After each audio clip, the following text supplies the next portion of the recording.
الحمد لله الذي هدانا لهذا وما كنا لنهتدي لولا أن هدانا الله أشهد أن لا إله إلا الله وحده لا شريك له وأشهد أن محمدا عبده ورسوله صلوات الله عليه وعلى آله وصحبه ومن سار على نهجه واستنى بسنته واكتفى أثره إلى يوم يلقاه أما بعد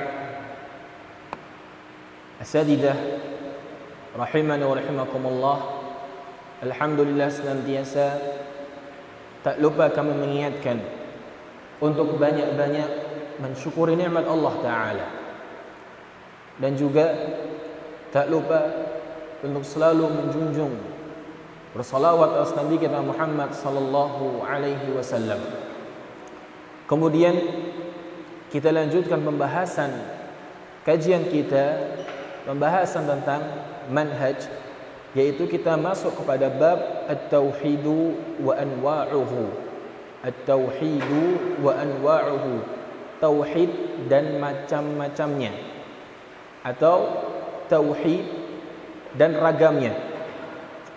Sebelum kita beranjak kepada pembahasan, alangkah baiknya kita perlu mengerti apa itu makna tauhid, apa itu yang berkaitan dengan tauhid. Maka tentunya sebagai seorang mukmin, hamba Allah Subhanahu wa taala, kewajiban yang paling pertama adalah tauhid, mengisahkan Allah Subhanahu wa taala dalam segala ibadahnya. Itu merupakan kewajiban dan hak Allah Ta'ala terhadap para hambanya. Dalam sebuah hadis, Nabi SAW pernah bertanya kepada Mu'adz, "Ya Mu'adz, ma haqqullah 'alal 'ibad wa ma haqqul 'ibadi 'ala Allah?" Qultu, "Allah wa rasuluhu a'lam." Qala, "Haqqullahi 'alal 'ibad an ya'buduhu wa la yusyriku bihi syai'an. Wa haqqul 'ibadi 'ala Allah alla yu'adziba man la yusyriku bihi syai'an." Dalam penggalan hadis ini bahwa tauhid merupakan haknya Allah Ta'ala, bukan hak kita. Haknya Allah Ta'ala yang Allah tuntut kepada setiap hambanya. Suatu ketika Nabi SAW membonceng Mu'adz. Lantas kemudian beliau bertanya, saat itu Mu'adz masih muda belia, dan beliau ditanya, "Ma haqqullah 'alal 'ibad?" Apa haknya Allah terhadap para hambanya? Para hambanya di sini maknanya khitabnya umum, berlaku kepada seluruh manusia. Berarti ini maksudnya bahwa setiap manusia secara umum yang bernama manusia, maka mereka diberikan taklifu khitabillahi ta'ala, yaitu perintah syariat semua, baik yang mukmin maupun yang kafir. Di situ Rasulullah SAW bertanya, "Ya Mu'adz, ma haqqullah 'alal ibad?" Apa haknya Allah terhadap para hambanya, dan apa haknya para hamba terhadap Allah? Ini maksudnya bukan berarti hamba itu menuntut Allah, akan tetapi Allah membuat menjadikan hak yang Allah berikan kepada manusia bagi mereka yang melakukan sebuah perbuatan. Maka dengan adabnya salah seorang sahabat, yaitu sahabat Nabi SAW radhiyallahu anhu, ketika tidak mengetahuinya, maka beliau menjawab, "Allahu wa rasuluhu a'lam." Allah dan Rasulnya lebih tahu. Lantas kemudian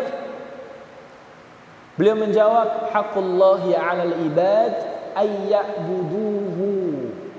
Haknya Allah terhadap para hambanya, yaitu untuk mereka menyembah Allah, wala yusyriku bihi syai'a, dan tidak menyekutukan Allah Ta'ala.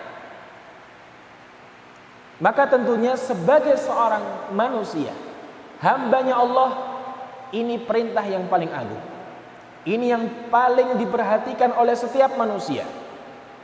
Bahwasanya dan tauhid pula pondasi dasar setiap amal perbuatan. Tidaklah diterima amal setiap hamba sampai dia mengesahkan Allah Ta'ala. Karena ini syarat yang paling utama. Sehingga tauhid itu adalah ifradullahi bil ibadah allati khalaqallahu al-alam li ajliha. Tauhid itu adalah mengesahkan Allah dengan ibadahnya. Maksudnya di sini bahwa hakikat tauhid itu ada pada ibadah, ada pada peribadatan, bukan pada rububiyah. Dan apa yang didakwahkan oleh para nabi dan rasul dari Nabi Nuh sampai Nabi Muhammad SAW adalah berkaitan dengan tauhidul ibadah. Kalau seandainya makna tauhid itu hanya sebatas makna rububiyah, maka mereka orang-orang musyrikin juga mengakui Allah Ta'ala tentang rububiyahnya. Akan tetapi yang menjadikan perbedaan antara para rasul dengan kaumnya yang membangkang dari dakwahnya adalah mereka beribadah, menyembah Allah, juga menyembah kepada selainnya. Ini menjadi titik perbedaannya. Sehingga yang dimaksud hakikat tauhid, apa yang diseru oleh para nabi dan rasul adalah tauhidul uluhiyah, tauhidul ibadah allati khalaqallahu al-alam li ajliha, yang mana Allah ciptakan alam semesta ini demi tauhid tersebut. Sebagaimana yang Allah Subhanahu wa taala firmankan dalam surat Adz-Dzariyat ayat 56. Wa ma khalaqtul jinna wal insa illa liya'budun. Tidaklah aku ciptakan jin dan manusia kecuali hanya untuk menyembahku. Itu tujuan Allah menciptakan manusia. Qala Allah Ta'ala wa ma khalaqtul jinna wal insa illa liya'budun. Ay yuwahhiduni fil ibadati wa yufriduni fid du'a. Untuk mereka mengesahkanku dalam ibadah dan mengesahkanku dalam berdoa. Berdoa itu meminta sesuatu dari yang bawah ke yang ke atas. Adapun permintaan kepada sesama itu namanya iltimas. Adapun permintaan dari yang derajatnya tinggi kepada yang bawah itu namanya amrun.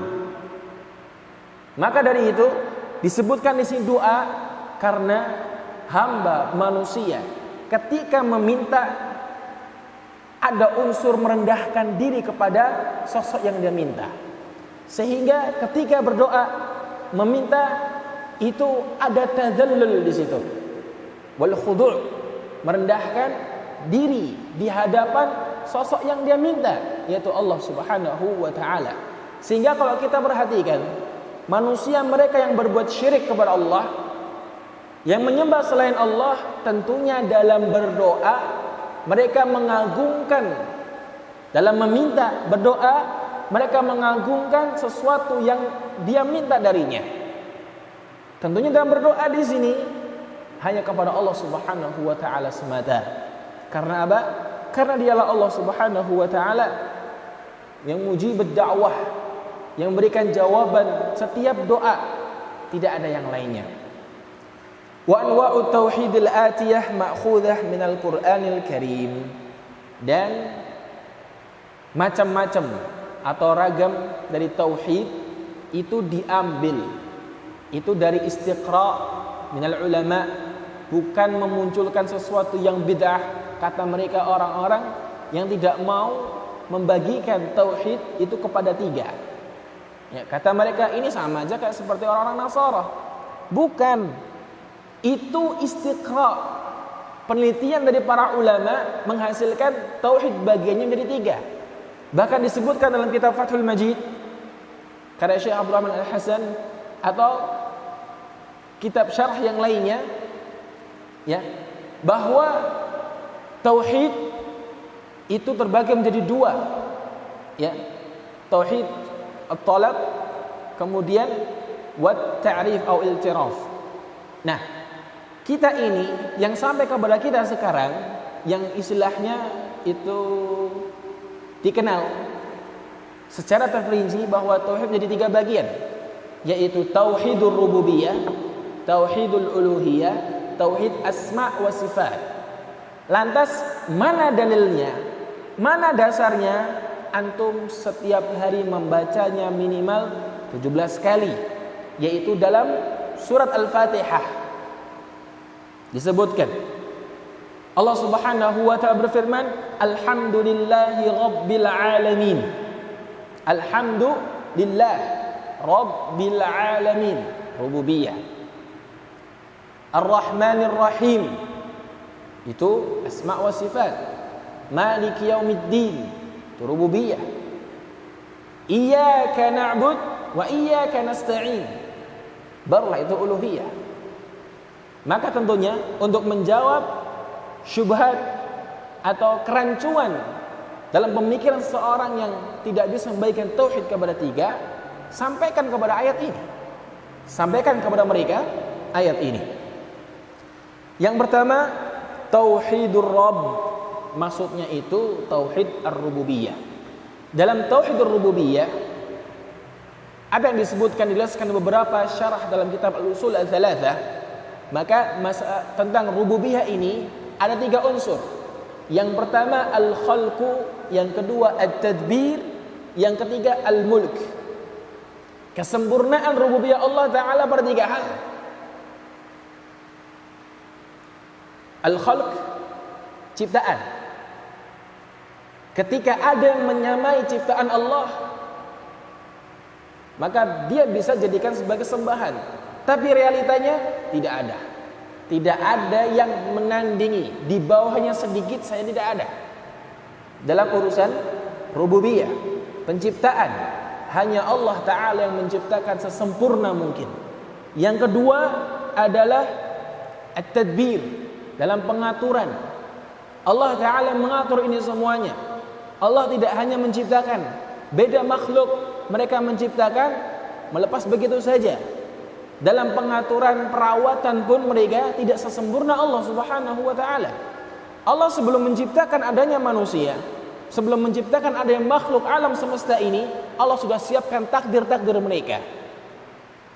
Itulah kesempurnaan penciptaan Allah dan pengaturan Allah Subhanahu wa Ta'ala. Kemudian yang ketiga, al-mulk, kepemilikan. Tentunya kepemilikan Allah Subhanahu wa Ta'ala sempurna. Kenapa demikian? Karena Allah yang berkehendak. Dan apabila Allah sudah berkehendak, tidak ada yang mampu menghalanginya. Ketika Allah tidak mau atau enggan, tidak ada yang memaksakan untuk terjadi. Iyasha yakun, in lam yasha lam yakun. Ya. Maka dalam masa rububiyah ini, perhatikan tiga unsurnya. Kalau memang ada sembahan yang menandingi Allah Ta'ala dalam tiga unsur ini, maka bisa jadikan sesembahan. Akan tetapi tidak ada semuanya yang sesempurna Allah Subhanahu wa Ta'ala. Huwa al-i'tirafu bi anna Allah huwa ar-rabb wal khaliq. Tauhidur Rabb itu i'tiraf, pengakuan bi anna Allah huwa Rabb wal Khaliq. Pengakuan bahwasanya Allah Ta'ala dialah sang pencipta, dialah yang menciptakan, dialah yang Tuhan, sesembahan. Wa qad i'tarafa bihadzal kuffar. Orang-orang kafir itu mereka mengakui ini. Sehingga kalau kita menyerukan kepada tauhid ini, itu belum cukup. Karena hanya pengakuan, belum sampai kepada pembuktian. Pembuktian pengakuan tauhid adalah pada uluhiyah, bukan pada rububiyah. walam yudkhilhum dzalika fil Islam. Akan tetapi orang-orang musyrikin, mereka mengakui rububiyah tapi tidak sampai masukkan mereka ke dalam Islam. Allah Subhanahu wa taala berfirman, "Wala in sa'altahum man khalaqahum la yaqulunna Allah." Kalau seandainya kita tanyakan kepada orang-orang kafir, orang-orang musyrikin, kalau seandainya mereka ditanya dengan jujur, ditanya dengan jawaban secara fitrah, apabila mereka ditanya siapa yang menciptakan mereka, fasayaquluna Allah, mereka akan menjawab Allah yang menciptakan. Allah yang menciptakan. Ini semua fitrahnya manusia akan mengakui itu. Disebutkan dalam surat Az-Zukhruf, wa qad ankara asy-syuyu'iyyun wujud ar-rabb. Dan orang-orang ateis, mereka ini mengingkari keberadaannya Allah Ta'ala, mengingkari keberadaan Allah Ta'ala. Di antara orang-orang ateis itu sendiri, daripada pemikirannya adalah mereka orang-orang komunis, kapitalis. Mereka paling getol untuk memerangi yang namanya ketuhanan. Bagi mereka agama adalah musuh, sehingga setiap manusia yang memiliki agama wajib dibasmi. Mereka mengingkari itu semua. Fakanu ashadda kufran min kuffaril jahiliyah. Mereka ini orang-orang paling kafir dari orang-orang kafir jahiliyah. Kenapa demikian? Karena mereka mengingkari keberadaan Allah Jalla fi'ula. Maka mustahil, ya, suatu ketika Al-Imam Abu Hanifah rahimahullahu ta'ala mau diajak debat oleh mereka orang-orang mulhidin yang tidak percaya adanya Tuhan, adanya Allah Ta'ala. Maka dijanjikan di hari yang ditentukan, di waktu yang ditentukan, maka terjadilah perjanjian. Dan di hari yang ditentukan itu Abu Hanifah tidak kunjung tiba, dan mereka sudah menunggu lama. Kata mereka, wah, ini Abu Hanifah tidak berani nih. Ini Abu Hanifah takut sama kita. Ditunggu lama sampai mereka putus asa dari datangnya Abu Hanifah. Muncullah Abu Hanifah dengan santainya. Lantas kemudian mereka bertanya, wahai Abu Hanifah, kenapa kamu terlambat sampai kami putus asa mau bubar? Sebentar, saya terlambat ada sebabnya. Saya mau cerita dulu. Beliau bercerita, tadi saya itu mau datang ke tempat kalian, tapi harus melewati sungai. Ketika mau melewati sungai, anak ketinggalan kapal untuk menyeberang ke sana, dan itu kapal terakhir. Anak bingung, mau kayak apa ini? Mau berenang, nggak bisa. Lantas kemudian tiba-tiba ada pohon, batang pohon jatuh sendiri ke atas air, kemudian membelah sendiri, kemudian membentuk kapal, kemudian saya naik di atasnya dan kapal itu jalan sendiri sampai ke tepian. Apa jawab mereka? Mustahil seperti itu. Emang ada seperti itu? Yaitu jawabanku kepada kalian. Kalau kalian menganggap itu mustahil, gak ada yang mengerjakannya, gak ada yang menciptakan, gak ada yang mengatur, itu aja kalian bilang mustahil, maka itu sebagai bentuk bantahan pada apa yang kalian akui. Ya, cukup dengan seperti itu. Maka mereka orang-orang mulhidin itu begitu mudah untuk dibantah apa yang menjadikan keyakinan mereka. Yang kedua adalah tauhidul ilah, tauhid sesembahan. Maksudnya itu tauhidul uluhiyah. Nah, ini tujuan dakwah. Tujuan dakwah para nabi dan rasul adalah pada tauhidul uluhiyah.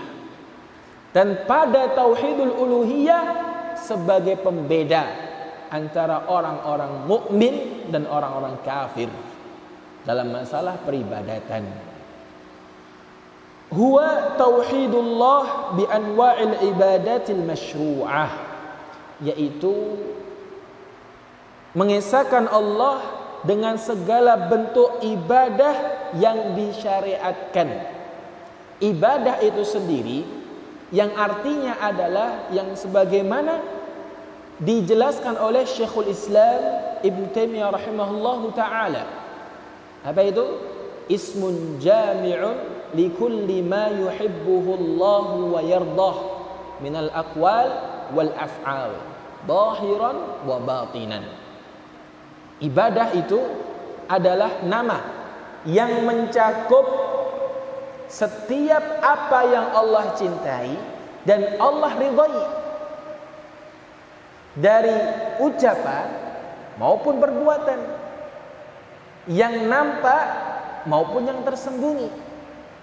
Maka kita bisa definisikan bahwa ibadah itu mencakup ibadah lisan, ibadah anggota badan, dan ibadah hati.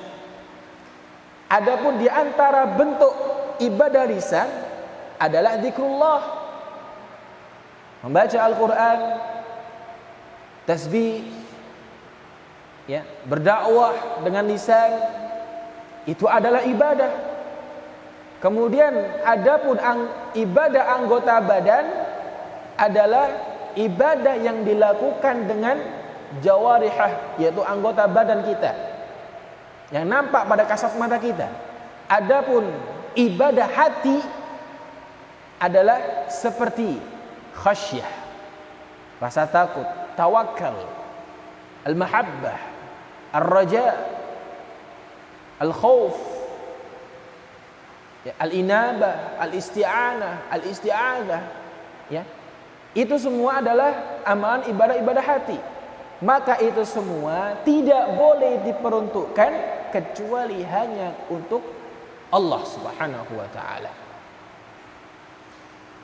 Kadu'ail wal isti'anati wat tawafi wal dzabhi wan nadhr wa ghairuha. Bernazar, bersembelih, itu semua adalah bentuk ibadah. Itu semua kita enggak boleh memeruntukkan kepada selain Allah. Maka dalam ibadah ini perhatikan pada niat kita. Pada niat maksud kita adalah yang pertama, tujuan dari niat hati kita. Untuk siapa? Tentunya untuk Allah Ta'ala, karena ini haknya Allah. Yang kedua, ibadah itu sendiri diperuntukkan untuk siapa? Tentunya untuk Allah Subhanahu wa Ta'ala.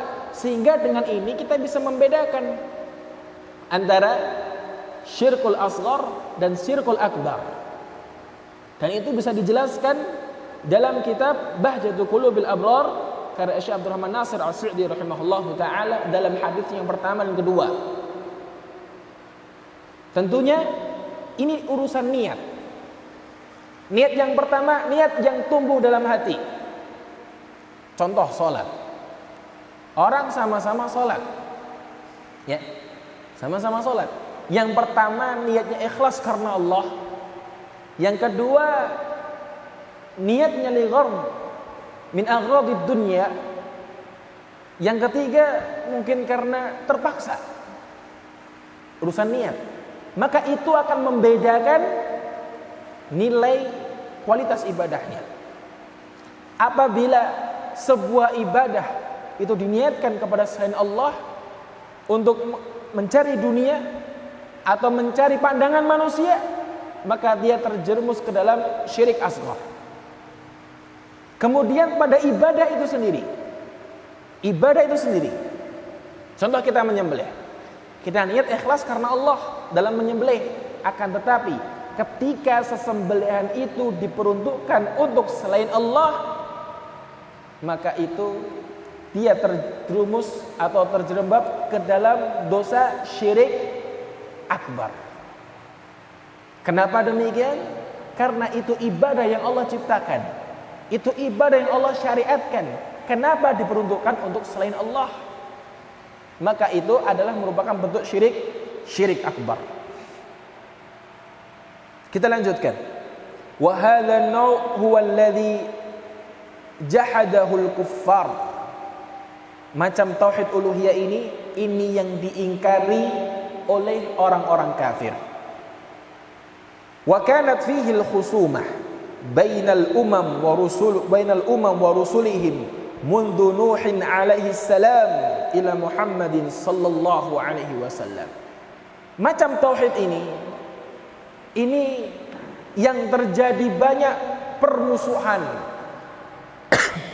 antara para umat terdahulu dan para rasul mereka sejak Nabi Nuh sampai Nabi Muhammad sallallahu alaihi wasallam. Bagaimana awal mula terjadinya kesyirikan di zaman Nabi Nuh alaihi salatu wassalam, dan apa yang diserukan oleh Nabi Nuh selama 900 tahun lebih tentang urusan tauhid uluhiyah, bukan rububiyah. Juga demikian Nabi Muhammad sallallahu alaihi wasallam sampai beliau diusir dari negerinya. Beliau mendakwakan apa? Tauhid uluhiyah. Oleh karena itu, ini yang menjadi tolak pokok kita, bahwa tolak ukur kita dalam berdakwah ilallah, tauhid ya tauhid, akan tetapi tujuan utama adalah kita mengajak umat manusia untuk menyembah hanya kepada Allah, untuk beribadah hanya kepada Allah. Karena ini yang banyak terjadi di tengah-tengah masyarakat kita. Mereka pasti mengakui Allah adalah Tuhannya, akan tetapi dalam prakteknya mereka masih meminta kepada selain Allah. Ketika mau minta kaya, datangnya bukan ke masjid, minta kepada Allah, bukan, tapi mereka minta kepada dukun-dukun, meminta datang ke orang-orang para gak normal. Ya, gak normal. Tahu perkara gaib itu gak normal. Karena manusia gak tahu perkara gaib. Kalau ada yang mengaku perkara gaib, dia orang yang gak normal. Kalau minta kaya, misal kadang ya dari mbah-mbah kita dulu yang kejawen lah, mesti ada. Kalau pengen pelaris, kemana? Dukun. Bahkan apa yang saya alami sendiri dengan kawan-kawan kami, ya, kita menyaksikan bagaimana ada pelaris di sebuah warung. Di situ kita merasakan, ya Allah, yang lain kok nikmat rasanya. Ketika kita baca bismillah, itu makanan jadi nggak enak. Dan ternyata diketahui bahwa mereka pakai pelaris, para demit-demit untuk memanggil para pelanggannya. Dan ini banyak terjadi di tengah-tengah kita. Bahkan ini kejadian. Mereka ada tukang sopir ya, Pak sopir itu, sopir truk atau apa, mengeluh kepala yang sering pusing, istrinya juga demikian. Kemudian bertanya, Ustaz, ini ada apa Ustaz? Ke dokter nggak sembuh-sembuh Ustaz. Saya curiga. Bapak nyimpen apa? Hanya sabuk Ustaz. Sabuknya isinya apa? Enggak apa-apa. Itu diambil dulu, saya dikasih dari kiai di Jawa Timur sana. Coba saya lihat, saya perhatikan, saya buka, isinya lafaz-lafaz. Ya Allah, ayat kursi semuanya taruh di situ. Bahkan lafaz-lafaz bahasa Arab yang memang tidak bisa dibaca. Ini bentuk kesyirikan. Saya minta, saya bakar ya Pak. Oh jangan, nanti ini saya nggak kuat lagi katanya. Bukankah kekuatan itu milik Allah? La haula wala quwata illa billah. Kenapa harus minta kepada selain Allah? Karena bentuk kesyirikan mereka orang-orang musyrikin, mereka lah orang-orang penakut. Dimanapun mereka berada, mau ke arah sana ngelihat burung gagak kok berangkat ke sana, oh jangan. Kayaknya nanti ada sesuatu yang membahayakan. Mau kerja di sini kok kayaknya nggak cocok, kerjanya kamu tuh di air gitu. Akhirnya apa? Nggak jadi. Dan seperti itu, mereka orang-orang musyrikin selalu dibayang-bayangi oleh syaitan, rasa ketakutan. Apa kata Allah Ta'ala? Innama dzalikumus syaitan yukhawwifu awliya'ahu fala takhafuhum wa khafuni in kuntum mu'minin. Sungguhnya itulah mereka setan-setan itu selalu menakut-nakuti para wali-walinya. Orang-orang musyrikin ditakut-takuti. Nanti kamu kalau bikin jembatan nggak dikasih kepala kerbau nanti bakal ambruk. Dikasihlah kepala kerbau. Nah seperti itu mereka. Mereka selalu menakut-nakuti para walinya. Fala takhafuhum wa khafuni in kuntum mu'minin. Jangan takut sama mereka. Ya, mereka adalah musuh. Jangan takut kepada para setan. Takutlah kepadaku, kata Allah, in kuntum mu'minin. Orang itu kalau semakin mengenal Allah, semakin dia mempelajari tentang Allah, semakin dia takut kepada Allah, dia semakin kuat, semakin berani. Ya, semakin berani.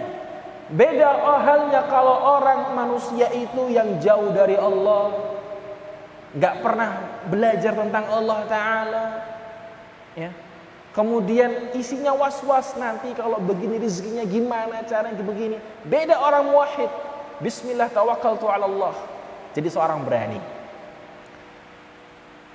Kemudian kita lanjutkan tadi mana ya? Oh. Wa kanat fihi wa hadha huwa alladhi jahadahu al-kuffar wa kanat fihi al-khusumah bainal umam wa rusulihim mundu Nuhin alaihi salam ila Muhammad wa qad hatha al-Qur'anul Karim fi aktsari suwarihi alaihi wa ala du'aillahi wahdah fa fi suratil Fatihah naqra'u iyyaka na'budu wa iyyaka nasta'in. Al-Quran pun juga menganjurkan di kebanyakan suratnya bahwa untuk berdoa kepada Allah Ta'ala saja. Dalam surat Al-Fatihah kita selalu baca iyyaka na'budu wa iyyaka nasta'in. Hanya kepadamu kami menyembah, hanya kepadamu kami meminta pertolongan. Setiap hari kita baca bukan?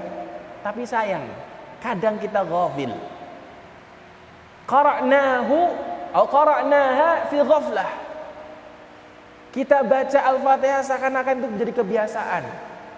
Padahal itu doa, minta kepada Allah, sehingga apa? Tidak membuat kita khusyuk salat kita. Kenapa? Kita tidak menghayati apa yang terkandung dalam Al-Qur'anul Karim. Di kebanyakan sana mereka membaca Al-Fatihah tapi masih minta kepada selain Allah.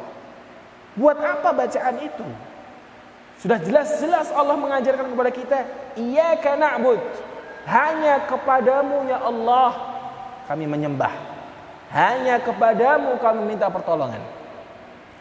Wa ma'naha nakhussuka bil 'adah fa nad'uka wahdak wa la nasta'inu bi ghairik. Maknanya adalah kita mengkhususkanmu ya Allah dengan dari kebiasaan. Fa'in fanad'uka wahdak. Kami meminta, menyeru kepadamu saja. Wala nasta'inu bi ghairik. Kita tidak meminta bantuan kepada selain Engkau ya Allah. Wa tauhidul ilah yashmal ifraduhu fi du'aih. Dan mengesahkan Allah itu mencakup mengesahkan dalam doanya, dalam meminta.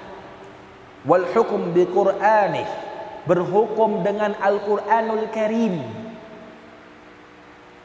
Wal ihtikam ila syar'i, berhukum kepada syariat Allah, itu termasuk tauhidul uluhiyah.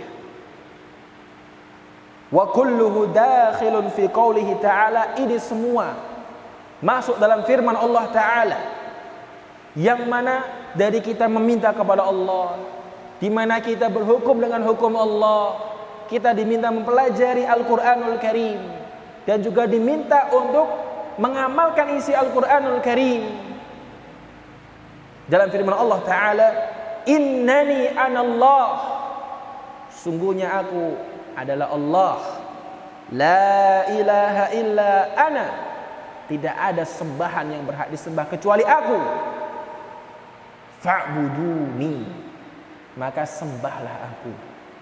Tentunya ibadah itu cakupannya luas, bukan sekedar sholat, bukan sekedar puasa, bukan sekedar haji, bukan sekedar itu, tapi yang mencakup dari ucapan kita, dari gerakan kita, dari isi hati kita, yang itu zahir wa batinah, likulli ma yuhibbuhullahu wa yardah. Setiap yang Allah cintai, Allah ridhai, itulah ibadah. Maka perhatikan dalam masalah ini. Insyaallah cukup sampai di sini dahulu karena waktu yang tidak memungkinkan. Kita lanjutkan di pertemuan berikutnya tentang masalah tauhid dan macam-macamnya. Subhanakallahumma bihamdika asyhadu an la ilaha illa anta astaghfiruka wa atubu ilaik. Wassalamualaikum warahmatullahi wabarakatuh.